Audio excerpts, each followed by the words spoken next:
there's like 20 of us from New York that are in Port Royal, Pennsylvania, which is about 4 hours away with traffic and everything. And You're heading over? well, I headed over because I am your class speaker today, and I have a really amazing talk to share with you. Oh, they stayed there.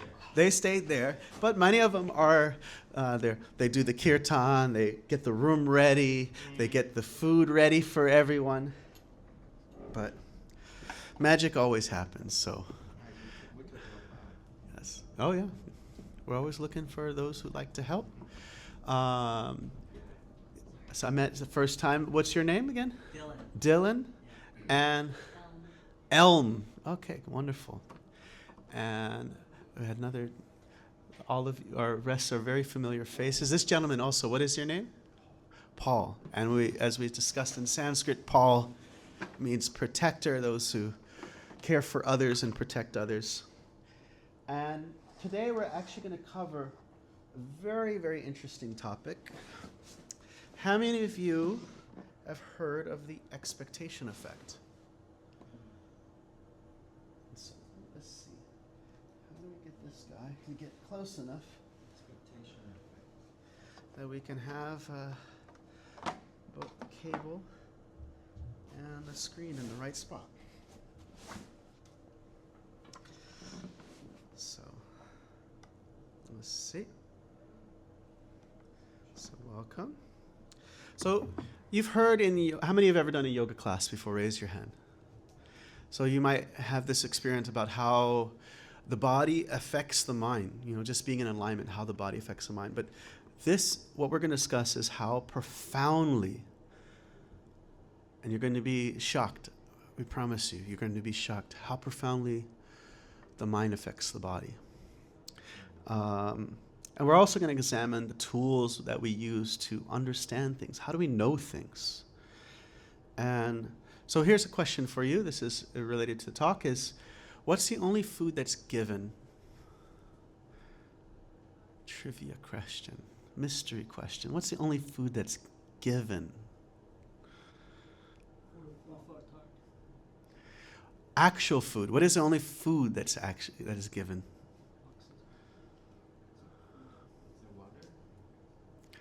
Everything else is something you take, but something is given.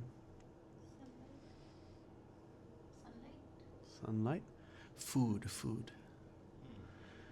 And these are all things that we do digest and help us, but really for right in the stomach, and we get everything. Any last guesses? Milk, yes. What happens when a mother hears her child cry? Milk is given. It's produced out of affection.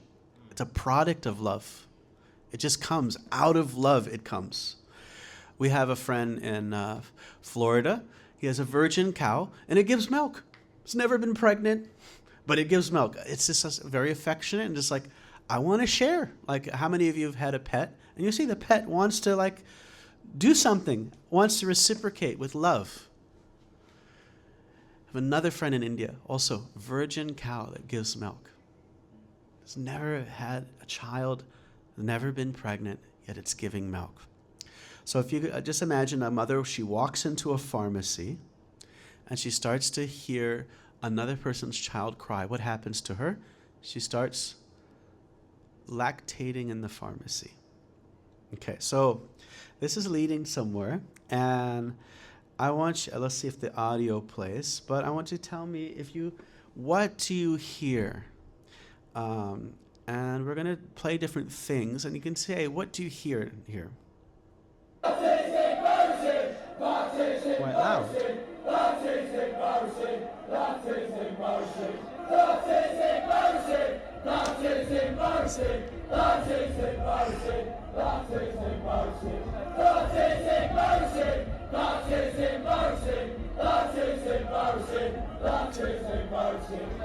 My favorite.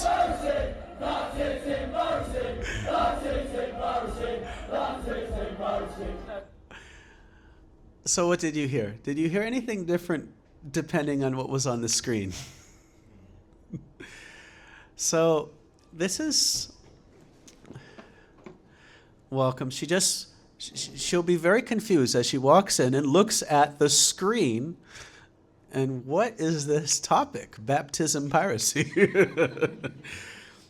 So we played a chant.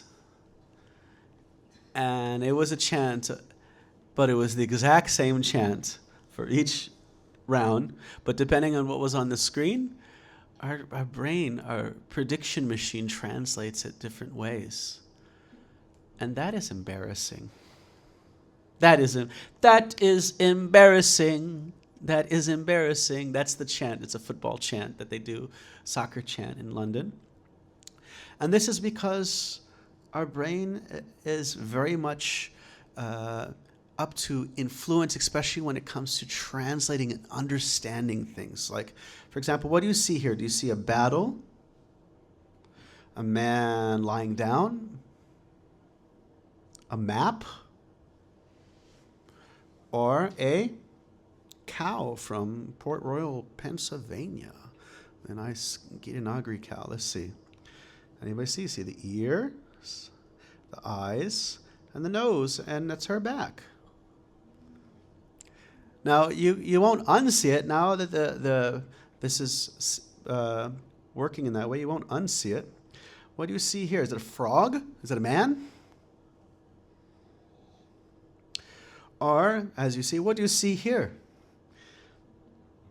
What happened is, in October, 90% saw a bird. They did this test. But during Easter, 80% saw a rabbit, and 100% of children saw a rabbit. And this is because our brain is a prediction machine. This is taking a lot of information. I'm going to share different examples, but it's just going to be a small dose of what's here, and that's going to lead into a deeper discussion. So our brain works as a prediction machine, and depending on what we're sold, this prediction machine generally works out in our favor. For example, what do we have here on the screen? We got morphine. Everyone has heard of placebos. They discovered in World War II that the placebos were 90% effective. If they told somebody, I'm going to give you morphine, it's going to kill your pain, and this person had their arms blown off or their ribs sticking out, and they gave them morphine, and it was 90% effective. Has anybody heard of a double-blind placebo test? Everybody heard of that test? So what a double-blind placebo test is that in order to market your medication, you have to show how your medication works significantly better than a placebo. And originally, when placebos were discovered, they thought it was just kind of some kind of nuisance. Maybe this is for maybe weak-minded people, maybe people who are prone to be like, what's the term for somebody who imagines all kinds of sicknesses? Hypochondriac. Somebody who's just so easily but actually what they discovered is the placebo is not even psychosomatic, it's psychogenic. It actually affects things. It actually produces physical effects in the body.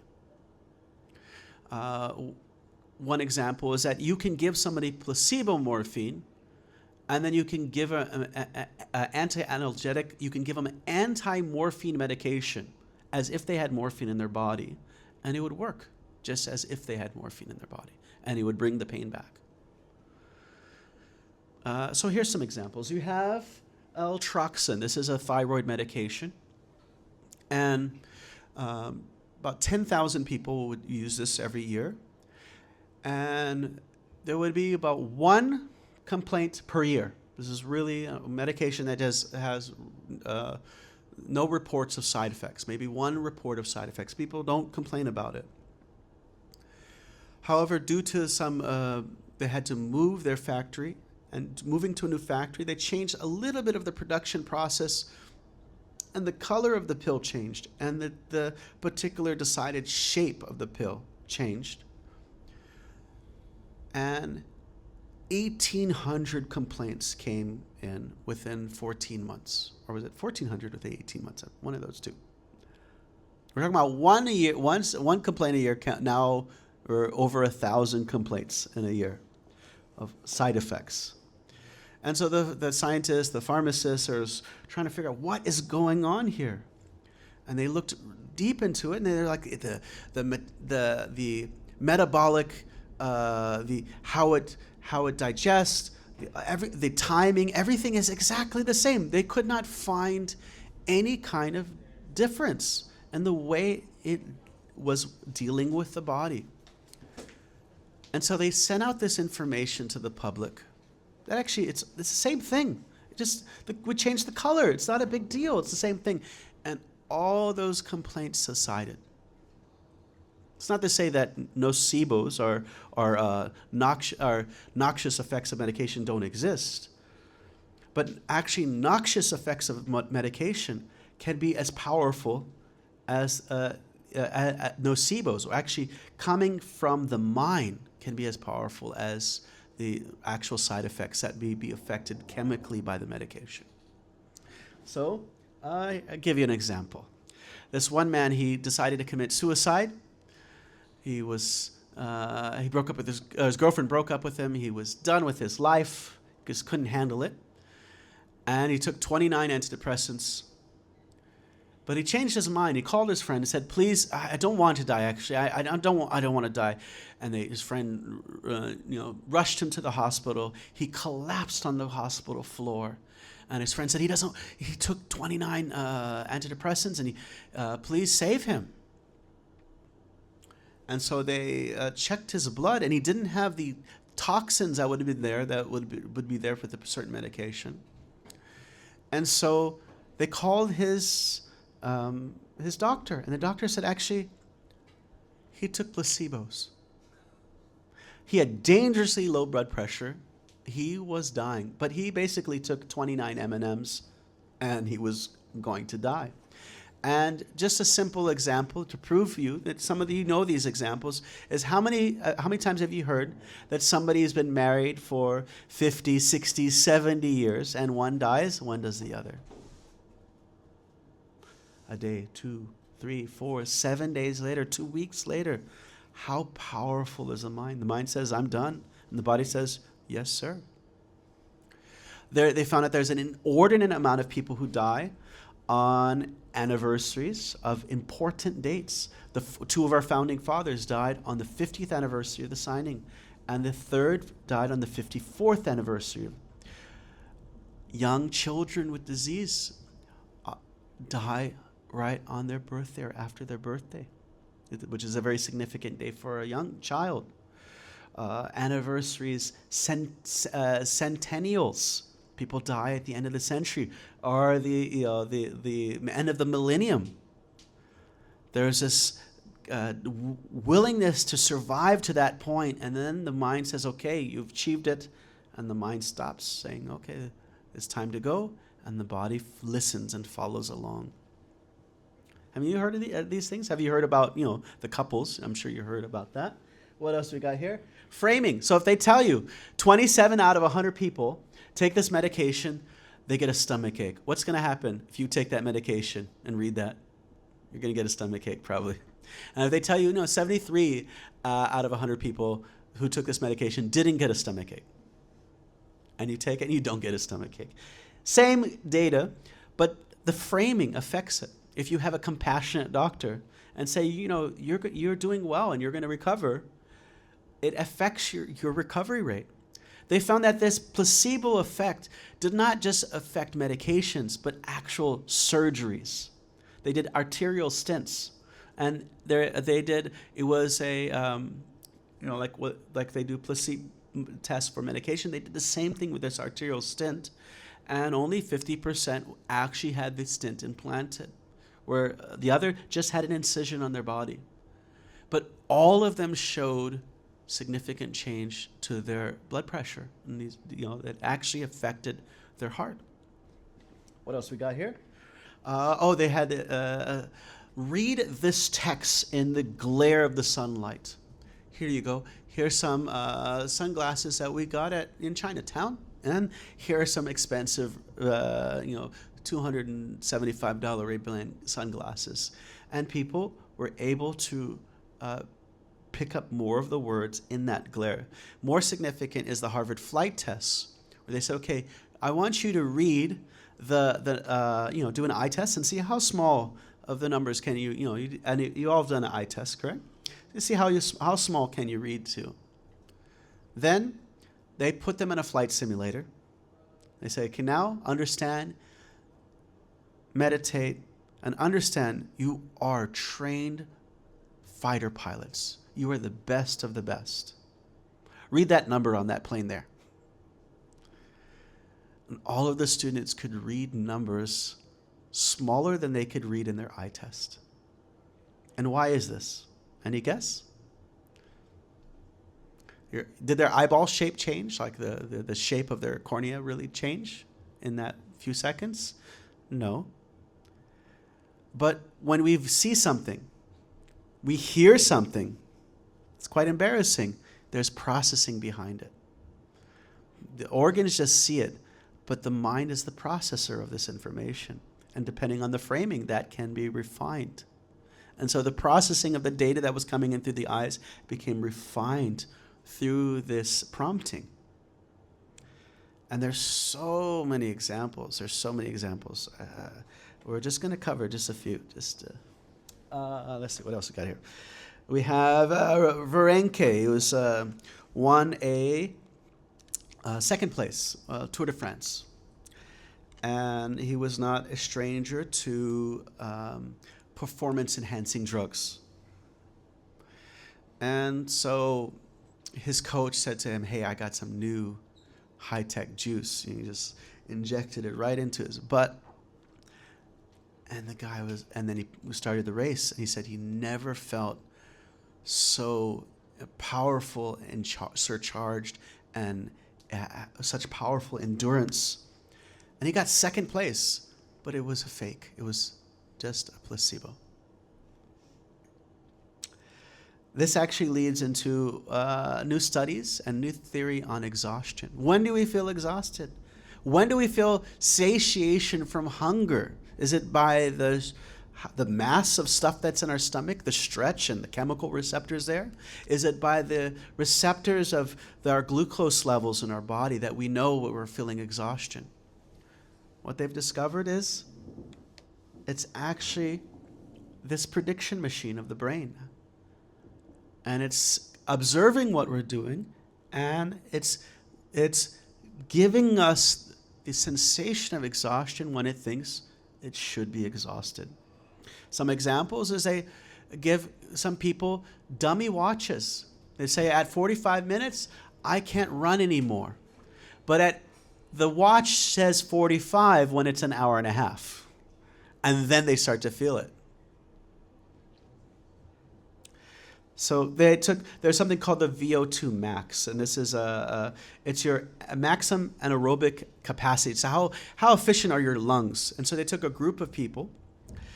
This is University of Nevada, and so they measure you over a 30-second period, see how efficient your lungs are. And so they took a group out of the group. They said, my man, your lungs are not like the rest of these guys. Yours are like, I don't know, you got some sports lungs. You got some really efficient lungs. Then they tested the same person like a week later, and the change happened. Their lungs, their VO2 max increased. The anaerobic capacity of their lungs increased just with the assumption, the expectation that it was. So another one is invisible exercise. Anybody guess what this is? You just think of it like exercising. That's one, yes. It's two parts of this. So one of them is they had a test where they had students, they had to do 15 minutes a day, do reps in their brain of lifting barbells. 15 minutes a day. And they measured them, what was it? I think it was, 11% increase in their strength. They were stronger, 11% stronger, and they're just doing it in their head. Then you have another form of invisible exercise. Is they took people who were hotel workers, vacuuming, changing a duvet, washing, drying. And they did what is called, there's METs, which is measurements of metabolic work. Like this takes this much work, this, over this time frame. And they showed a group of those hotel workers a chart. You're doing this and this and this and this every day is equal to this, this, and this at the gym. And just their conscious of awareness of what they were already doing, and they're being consciously aware of what they're already doing. They checked them a month later, and all their BMI was low, their body fat mass index was lower, their high blood pressure reduced just by being consciously aware of what they were already doing. Anybody find this interesting? Michael Phelps, he's a 28 medal winner, 23 gold medals, a swimmer, and he is a triathlon. He actually envisions his, it's like we say in Sanskrit, manasa puja. He envisions everything that he's going to do. And that, he said, that's what leads me to my success. Another example is hulking out. Does anybody know where the inspiration of the Hulk comic book, TV show, movie, then again TV show, then movie, and movie again? Where was it? What's the inspiration? What's the real life inspiration of the Hulk? What's that? No.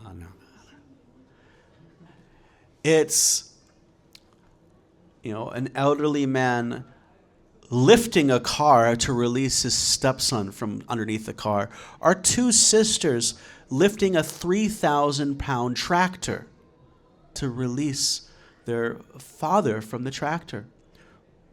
Breaking their teeth, cracking their teeth, ripping their tendons, ripping their muscles, but still exhibiting an immense amount of strength.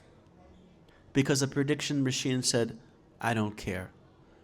The prediction machine was regulating and protecting you, said, I'm taking off this limiter on you, and we can see what this body actually can do. At your own expense, But you see how powerful. So this is the real life examples of how the mind is very, very powerful. And there's so much examples with food. I'll just cover a few. So they did a university. They did, the man that lifted he was 70 years old. He lifted the Jeep up, to save his stepson. He was,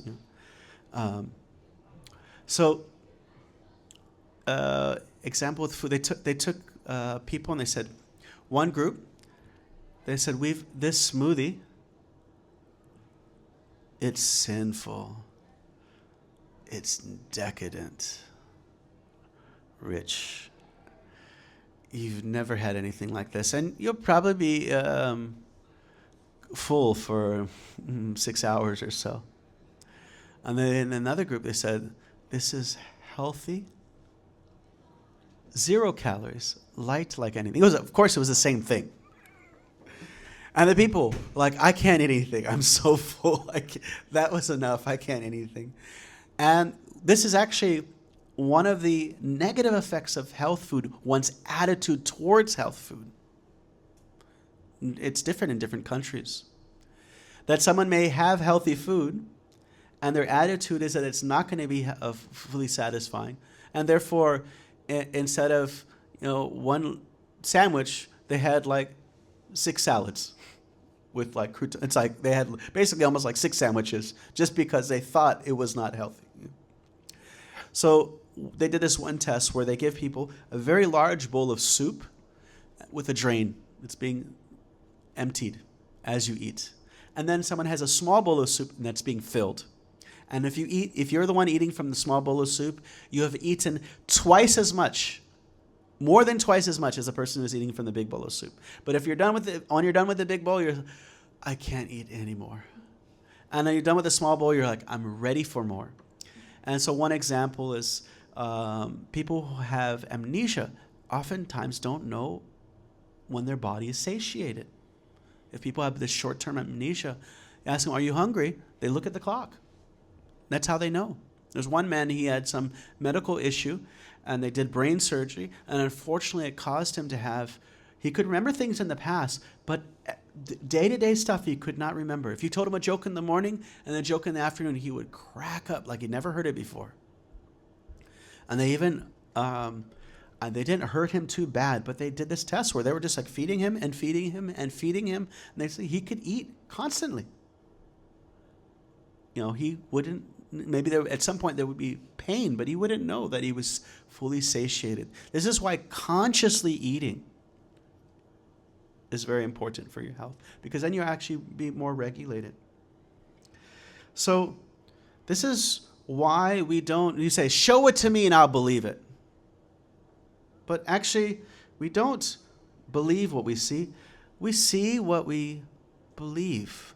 In Sanskrit, that's called Atmavan Manyate Jagat. What we're filled up with, what our conceptions are, and affects our vision of this world. This is in Bhagavad Gita 17th chapter. You have this, how worldview affects what we are able to see in this world. So, question is, then how do we know things? What are ways we know things? What are sources of knowledge?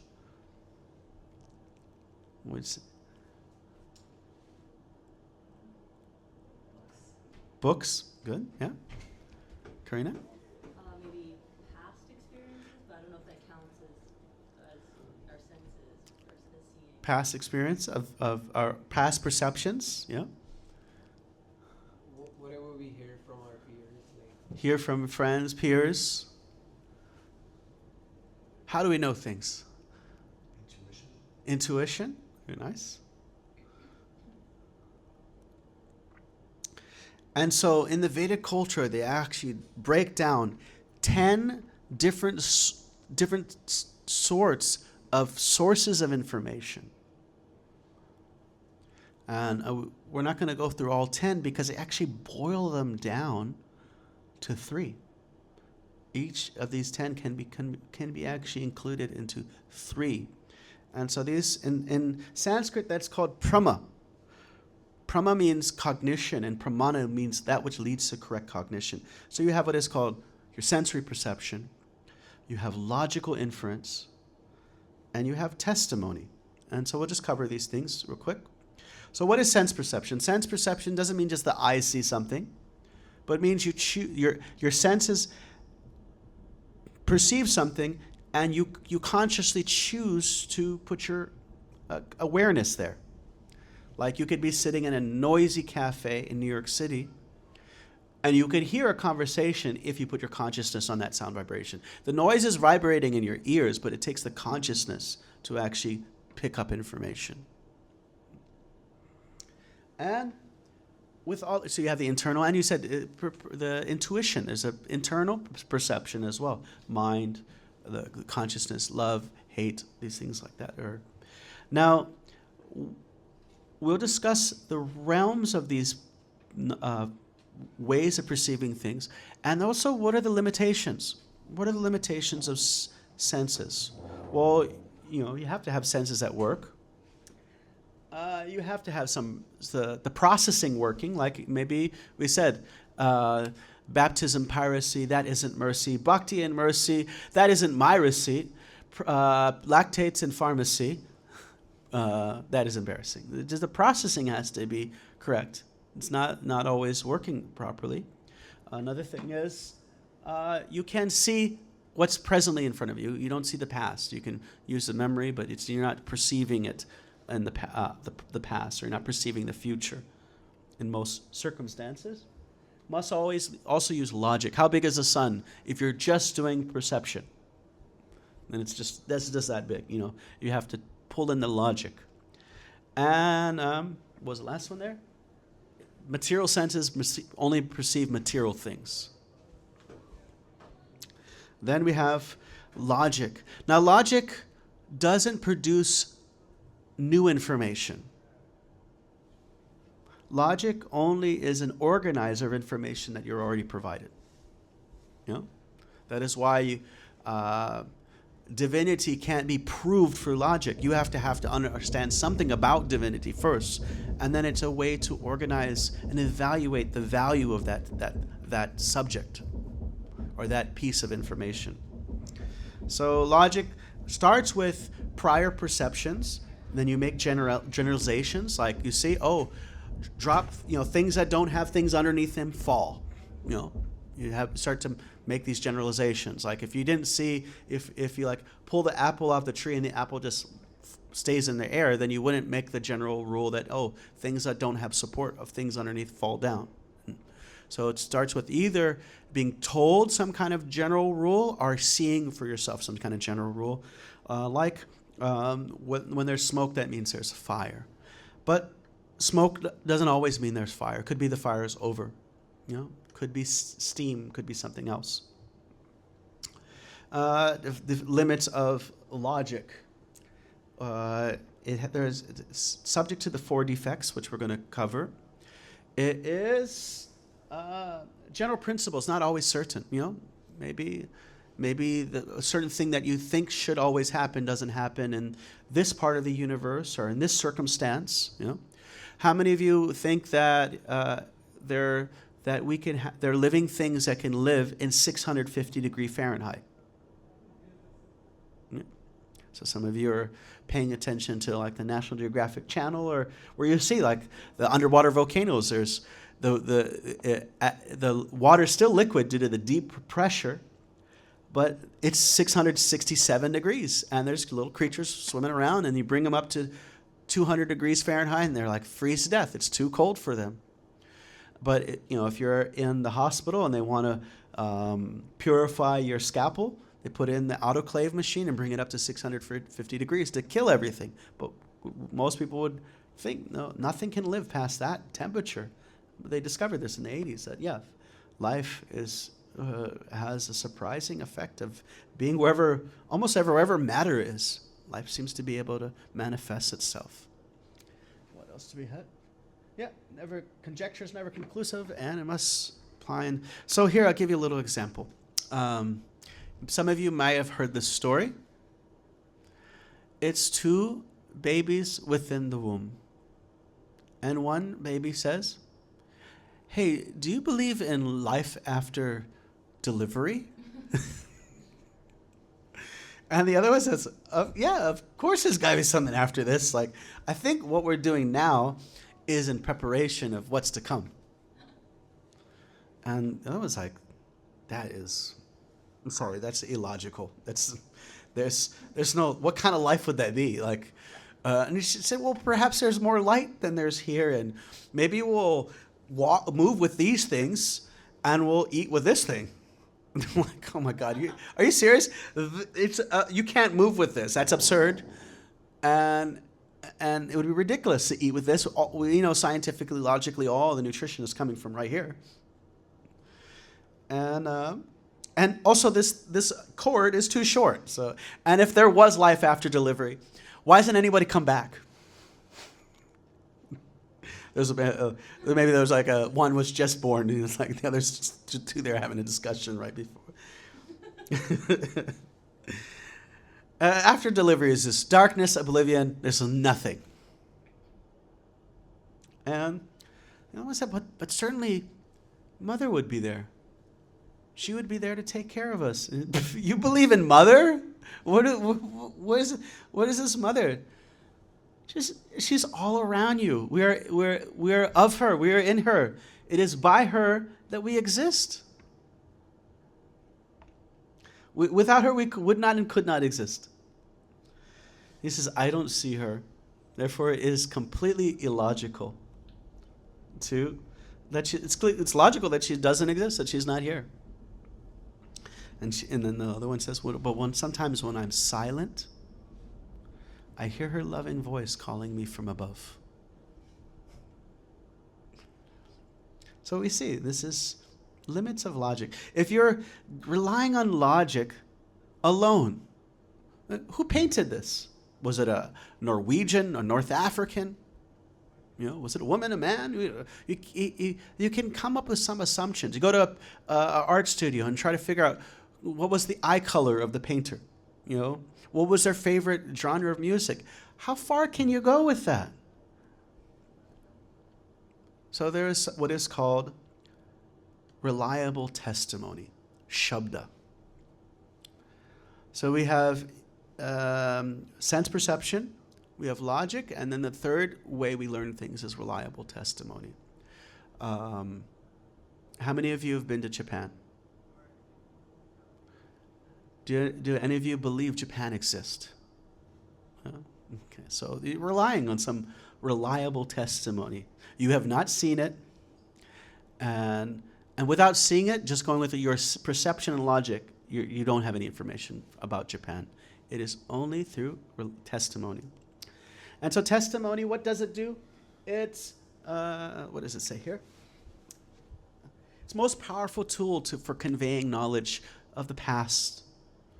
It is, how do you learn things in a science class? 80% of the time? Someone talking to you or Yes. textbook. Not the experiments. That's maybe the 20% of the time. 80% of the time, someone's just telling you something. You're reading the book, the teacher's telling you something, and you're say this person might know something, and you're taking it as a reliable piece of information. Then you do the experiments. Also, that's part of it. That's but usually a generally smaller percentage of that. So, like each of these things, there are weak points that should be resolved by all three of them. And so one example was in the Chaitanya Charitamrita, which is one of our big ancient texts. It's about 9 volumes, each volume about that thick. And there's this story where at night, this personality named Chaitanya Mahaprabhu is visiting a holy plan, and the people are saying, oh, at night Krishna comes and dances on the multi-headed serpent snake of Kaliya. He says, well, if you're going by scriptural information, Krishna doesn't appear in this particular time. All these avatars are predicted, and they're given, like if you, not just in India, very much prominently India, but all around the world, there's always some Joe Schmo who is advertising himself as an incarnation of something special, and like, please give me your donations and your ladies or whatever. I want some prosperity and some recognition and whatever. And so these people were saying that Krishna's dancing at night, and then what he found out is actually it was just a fisherman with his light, and he was using the light at night to capture fish. But they're thinking, look, it's Krishna dancing on the glowing jeweled hoods of. So testimony should be married with logic, should be intelligent, should be reasonable. And there also, we ask for perception. Like in the chapter of Bhagavad Gita, Krishna describes how the sun and the moon are his eyes, the rivers are his veins. He describes this universal vision of divinity.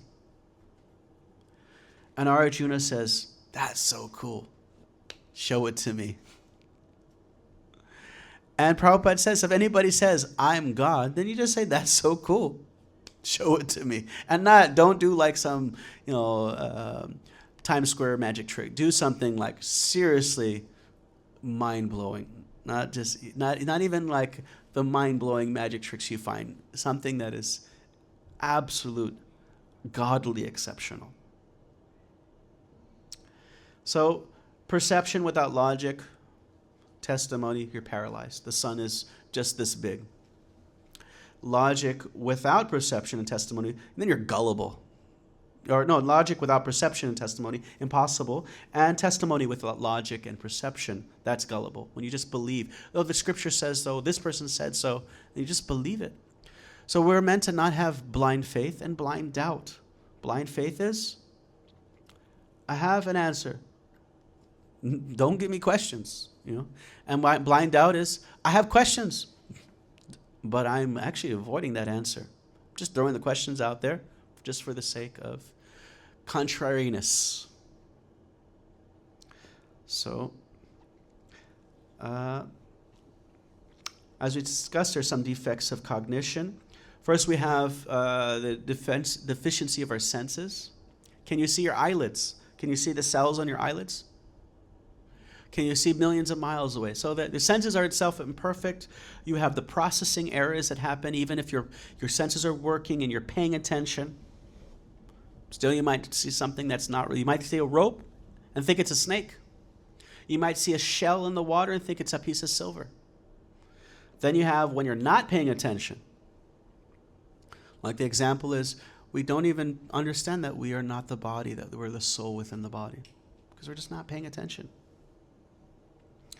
And then on top of that, we teach like we know everything, even though we have deficiencies. So then the question is, this is we're winding up here. How can I know the soul in God despite the inaccuracy of the mind and senses? We said how this is a tricky thing that we're operating here. How can I know the soul? How can I understand that?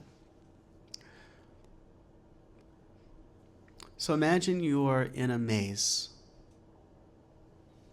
and it's frustrating, it's chaotic, it's disturbing, and you find a piece of paper, and the paper is just also chaotic, frustrating, and it's a symbol of the chaos and frustration of your situation. But at some point you begin to doubt the meaninglessness of those markings, and you develop a willingness to investigate. Like if you hear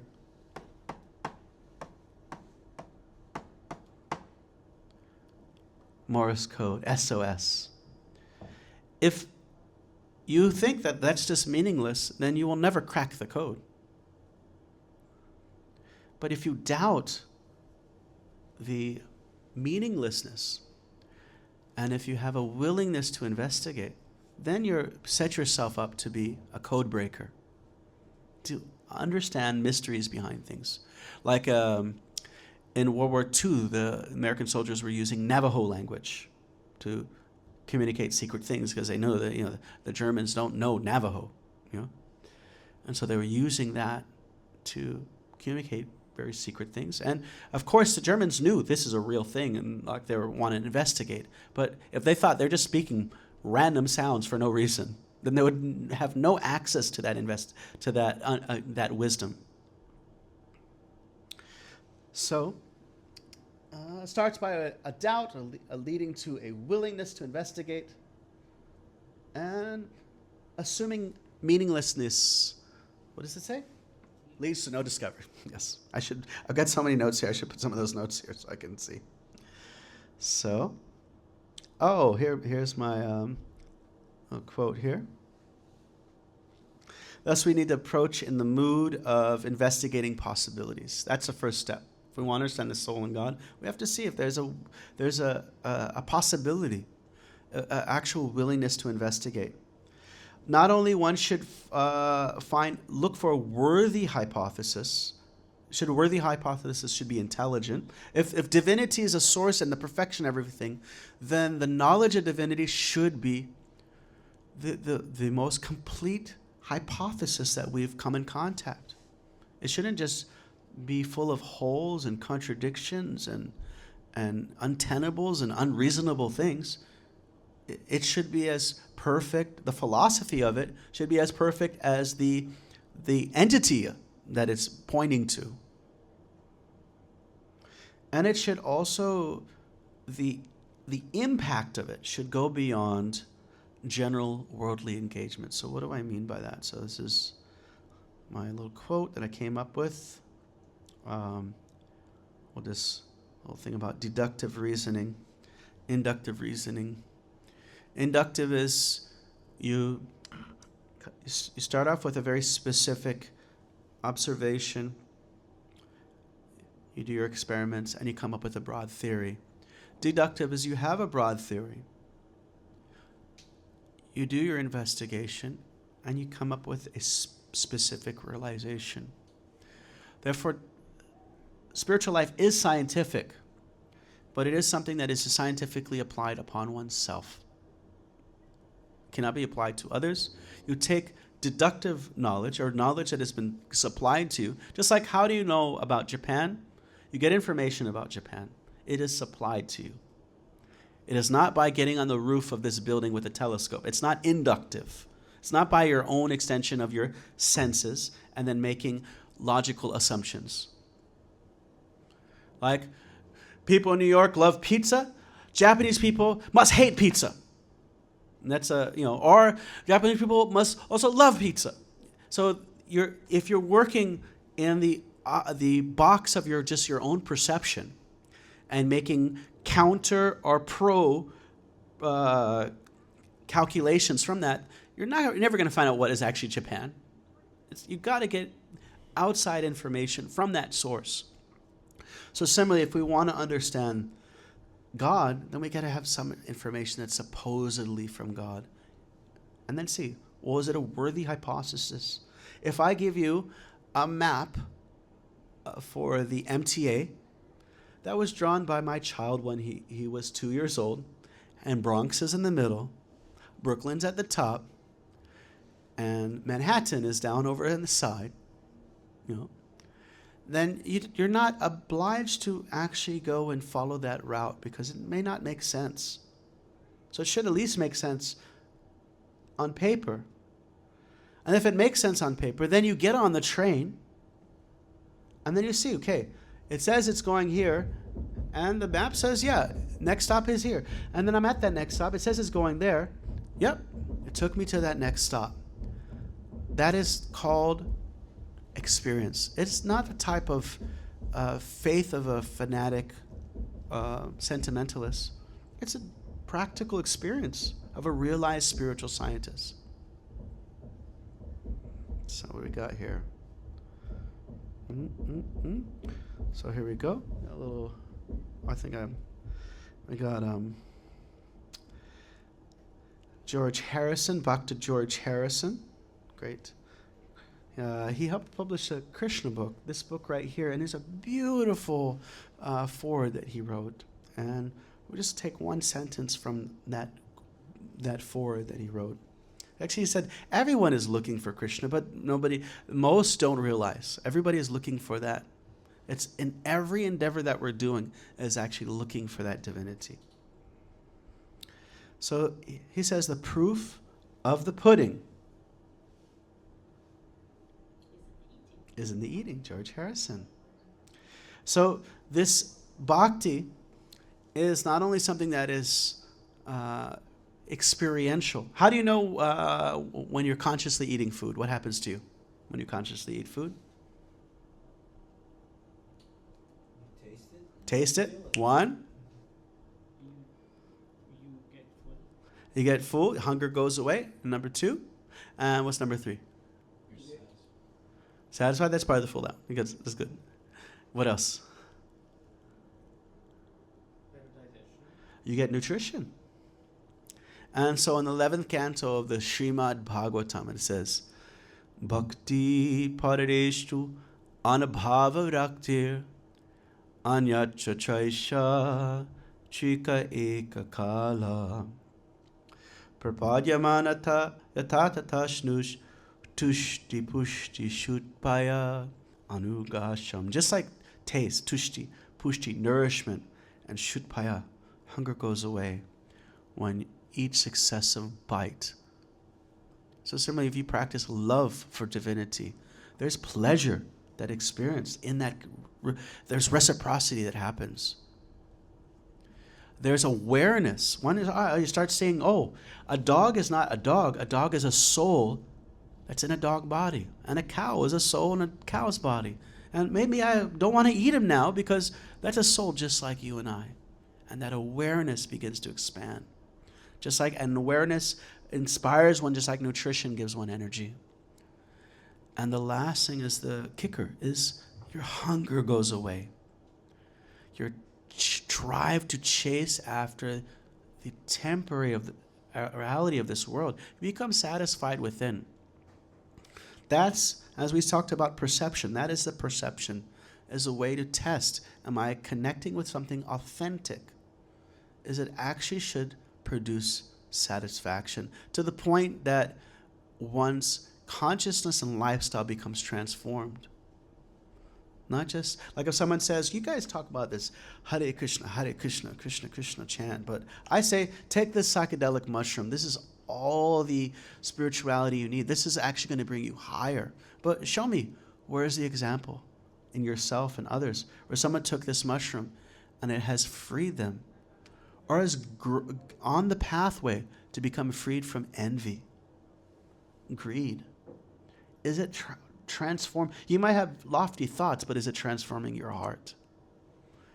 As you are, is your character growing to deep improvement because you've lost the aspiration of material? When we're materially aspirant, then we will step over others to get our goal.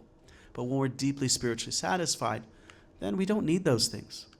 We may have like lingering qualities, but it's just like someone who's taken the antidote. Then it's not so worrisome that the residual effects of this sickness or the virus or the venom is still there, because the antidote will do its job. So we recommend love and devotion to divinity is the fast track. It can be directly tasted, perceived. It's supralogical. You have logic, you have below logic, which is illogical, and you have supralogical. It is above logic, but it is logical. And it is the essence of all ancient spiritual knowledge, testimonial evidence, that devotion, divinity towards divinity. And so, that's that. Om Tat Sat. Thanks a lot.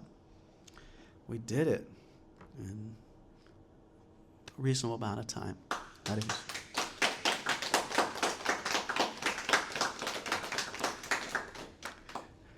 So stop here and see, what are your questions, comments, reflections? What can you take home with you tonight? Dylan. Is it Dylan? Yeah. I got it. Yes. Yeah, it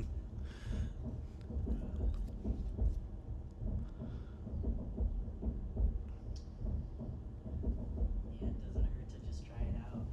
Yeah. Just try it. You have nothing to lose. Nothing to lose. Very good.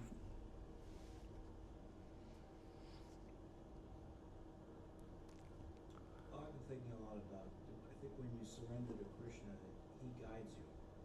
And if you listen to the teachings of Prabhupada and the Srimad Bhagavatam, you're going to gain the knowledge over time, even though you don't understand it at first. It's very hard to understand when you first get into it. But if you're determined, I get someone who's coming first time to the New York City and their MTA. Look at that map. It's like, I can't. We've been here. It's like we're used to it. But I don't get this. This is crazy. It doesn't even look like New York City. It's like it's shaped wrong. Like, why does Central Park look like a square? Like on the map, it looks like a square, and we know it's like really thin and long. And but then, we're like, wait a minute. It's doing what it said it's going to do. It's working. Something's happening, and things start to clear up. And there's reciprocity. Actually, Krishna says this in the Gita. Yayatamam prapadyante tam sataiva bhajamyaham. As one loves me, worships me, reciprocates with me, I reciprocate with them. If someone says, I don't exist, then I don't exist for them. I disappear. I turn up the tinted window. I can see them, they can't see me. If that's what they want, I reciprocate. If someone says, God is an energy, then you will see me as energy. But I'm not going to be personal with you, because that's not what you're seeking. And that means your struggles, you're on your own, because you're not doing the personal reach out. So I'm not going to get personal, because I'm not going to impose my existence upon you. Divinity could go to everyone and just make everyone fall to their knees just by showing this Virat Rupa that Arjuna saw, the universal form, where time, and as Oppenheimer says, The time, he had some weird translation. It was something like, I forget how it came out in English, but it's death I am. Time, I am become death or something. But Krishna says, I am time. Just normal English. I am time, which is actually the destroyer of everything. Time is Yeah. is death. Yes. Yeah. Time is the ultimate, like, if you have an anime character with a time weapon, you throw anything at him. It's like, I just made your weapon age billion years. It's no longer existing. And so he reciprocates, and someone who approaches personally, he says, I'm very personal with them. So get personal and see, check it out. Maybe divinity will respond personally. Connor, yes. It's Kana Gopa. Dylan? Oh yeah. You just mentioned that there's nothing to lose. And I love that because we have a Oh yes, the we have song. a party that goes out every day and we do chanting and sharing books on the streets with people. Is the lyrics on the back of your shirt? Yeah, so this is a t-shirt I wear and it says on the back, it says that there's nothing to lose but everything to gain through this process. If it can work in Union Square, it can work anywhere. There's a little jingle that they do after, 4 hours of just doing kirtan at Union Square or something. They say there's a little jingle at the end. It's fun. And it's amazing because it's like, Julie, we have nothing to lose. What better do we, like, what other things could we be doing in New York City? Like, we made it here tonight. We're dedicating our time, our energies to, like, something beyond us.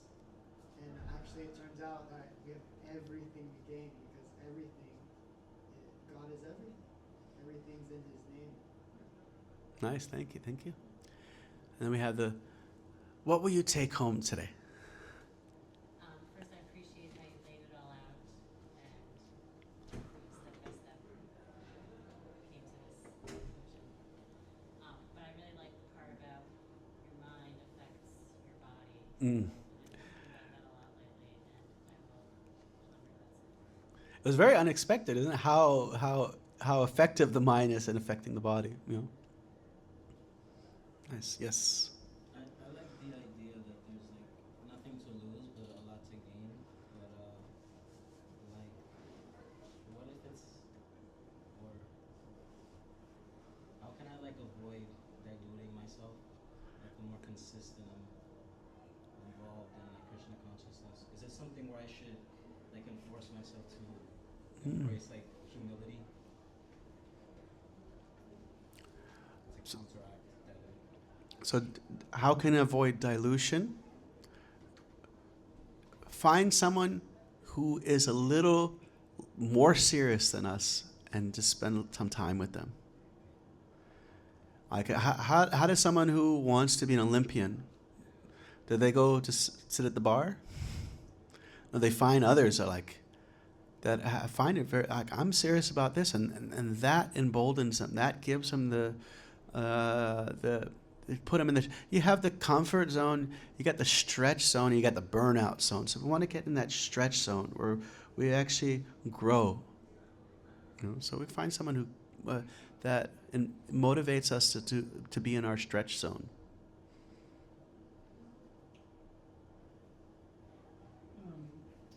It feels like I'm gonna extrapolate my wonders. Imagine Jesus. We can see that the determination and the belief that we attribute in the mind, we can really change the matter, the world around us. Imagine what is the belief that Jesus embodied, an avatar embodies, that everything moves around them as they willingness Nice. comes out from them. Now, inherent in Jesus, but it's inherent in every one of us. But to go into that space, it's especially to the spiritual world, we have to empty I'm not able to. I cannot see it. I cannot feel it. Because this is a cup which is full of crap. We have to empty this cup So the, in order to Yeah. expand yeah. and touch beyond and really feel touched, expand into spirituality, feel embraced by divinity. But if we don't empty our cup, then sure, we become attached and never involved, never experience, never manifest. Thank you, thank you. So Srila Prabhupada, he gave actually a very interesting example how to empty the cup. You say you have a cup full of ink. You know, it's a mess. It gets everywhere. But you have this cup full of ink, and you pour a little bit of milk in it. Ink comes out, milk comes out. Doesn't seem really any change. But actually keep on pouring that milk in there, and eventually the ink is washed out. So we actually get, anybody know, what are the Four Noble Truths of Buddhism? Anybody know number one? All life is suffering. Material life, material body means, well, you're going to die. And nope, that's suffering. Probably get diseased, that's suffering. Probably get old, that's suffering. And take birth again, hey, no, I didn't sign up for this. Or maybe we did. Number two, the anchoring, the cause of our suffering is our desire to enjoy the temporary. Number three, we stop suffering by stopping desire. And number four, this is done by the Eightfold Path of the Buddha. Now, the Buddha was actually predicted to be a special incarnation of Krishna even before he appeared. Tato kalo samrite samahaya swadrishtam Buddha anjana sutaha kikateshu bhavishyati. In the future, my avatar will appear as Lord Buddha. In many different literatures, you have this prediction of the Lord appearing as Buddha. And he was teaching according to time, place, and circumstance. So up to, we believe one, we believe two, but number three, we don't say. No. You don't stop desire, because desire is an expression of you. You exist. It's not that you don't exist. You are real, and desire is you, part of you. But it's just like if you take a light bulb and you paint it blue. What color comes out? Now, what colors are in the white light? All the spectrum. But when you cover that blue up, color that light up, then it's being held back. It's being filtered. So certainly the original consciousness, in the Vedic culture, we don't believe in a sinful soul, the original sin, that we're all born sinners. No, actually, we're all eternally pure, and our consciousness is covered over. And therefore, we're trying to actually clean that consciousness up, get rid of the conditionings, and let our true self be expressed and shine through. And so, pull off that paint. Clear that paint off. And so I lost my train of thought. What was I before that? You all have to help me. So we don't stop the desire. Oh yeah, so the original desire is there. So we bring out the original desire. We don't destroy desire. And so when our desire connects to the soul's desire to love divinity and everything connected to divinity, as what is the love thy Lord with all thy heart, all thy mind, thy soul, and all the neighbors as ourselves. That's bhakti, that's devotion. When that is accessed, that actually nourishes the self, and it's like the milk being poured into the cup. It is emptying the cup. Because desire, you can't avoid it. And therefore Krishna describes the Ashtanga Yoga path, the Jnana Yoga path, and the Karma Yoga path, and he culminates in bhakti. He says this is the easiest and most accessible, because you don't have to stop your desires. You don't have to stop what you're doing. You just have to connect it, yoga, with me. Mat yogam bhaktim ashrita. And this way you will achieve perfection. So, I think I'll stop here.